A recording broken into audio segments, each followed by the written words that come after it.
The football season is just getting underway with huge interest, big bucks, and lots of questions. Jeffrey is back with our look at how football relates to our culture. It's by far the most popular sport in America, but football also continues to garner headlines beyond the sports page for its violence and health risks from concussions and for cases of domestic abuse by players. Last week, NFL Commissioner Roger Goodell announced a tougher policy to deal with players involved in such cases. Just this weekend, there was another case as San Francisco 49ers defensive end Ray McDonald was arrested for domestic violence against his fiancée. What to make of this sport that has such a grip on American culture? Well, the new book, Why Football Matters, My Education in the Game, is one response. Its author, University of Virginia professor Mark Edmundson, joins me now.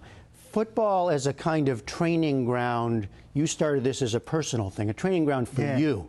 Teaches you when you're knocked down to get up. Knocked down to get up. I mean, I think there's a lot of truth in what the coaches say, that it can help you develop courage, it can help you develop loyalty, it can help you develop character.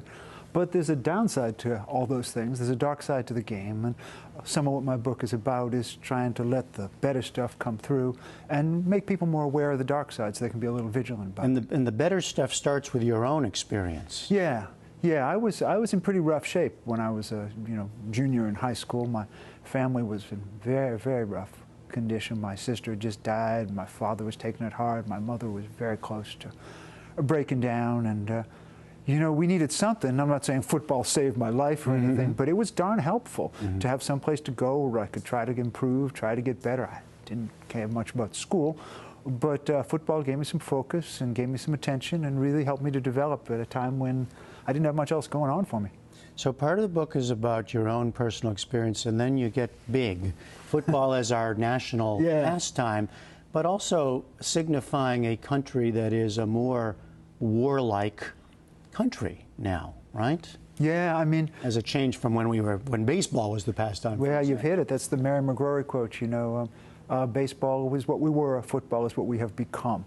And what is that? A country more perhaps willing to own to its own warlike nature. And that's a little bit distressing. At the same time, the preparation to be a soldier, the preparation to be brave, that can be valuable for a young man or a young woman. There's a lot of paradox involved in football at this point. So the kind of headlines that I was referring to, the domestic violence, do you see things like that as part of the culture, the breeding ground of the game? I mean, how do you? I think there's, Plato talked about this quality, timos, spiritedness, passion, intensity, and he valued it, but he saw that it really needed to be educated. And when you send people out in the field and say, hit as hard as you can, block as hard as you can, they're going to develop a strong dose of spiritedness, and you've got to help them to understand that there's an on the field and an off the field, and it's not easy.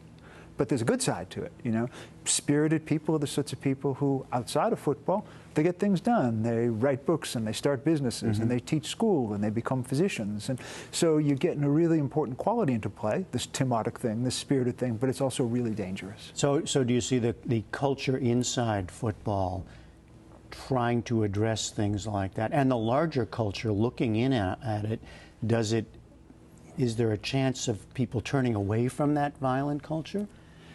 I think it's a tough one, I think that progress is getting made. There's more thoughts about, you see the headlines about domestic violence, you see the NFL taking some steps. There's a lot more thoughts about concussions and how to deal with those and how to limit them. I think the NFL could probably go further, though I'm no policy expert. But at the same time, you do see people sit down on Sunday afternoon and watch other people do extraordinary deeds and watch those people be very brave in certain ways that can be very moving to everyday people. What about the argument, and here I'm thinking about high school sports. When I've talked on the program here to people about the crisis in public education, and I'm thinking in particular of the book called Smartest Kids in the World, where Amanda Ripley was comparing high schools around the world, and where kids do better in high schools where, in most cases, there's not much emphasis on sports. So one argument is we need less sports in high school, not more. Right. Well, it may be that you can develop your intelligence better, isolated from sports, but we're not just human intelligence, right? We're more than intelligence. We're also that spirited part, and you've got to develop that too and help wake it up and then help channel it. And that's what sports does. I'd like to see a little more dialogue between sports and the academic life or the intellectual life, but I wouldn't want to lose the sports part. Yeah, but that is both sides of your life, huh? I mean, because you're an English literature professor. Yeah. Writing a book about football and about your past playing in high school.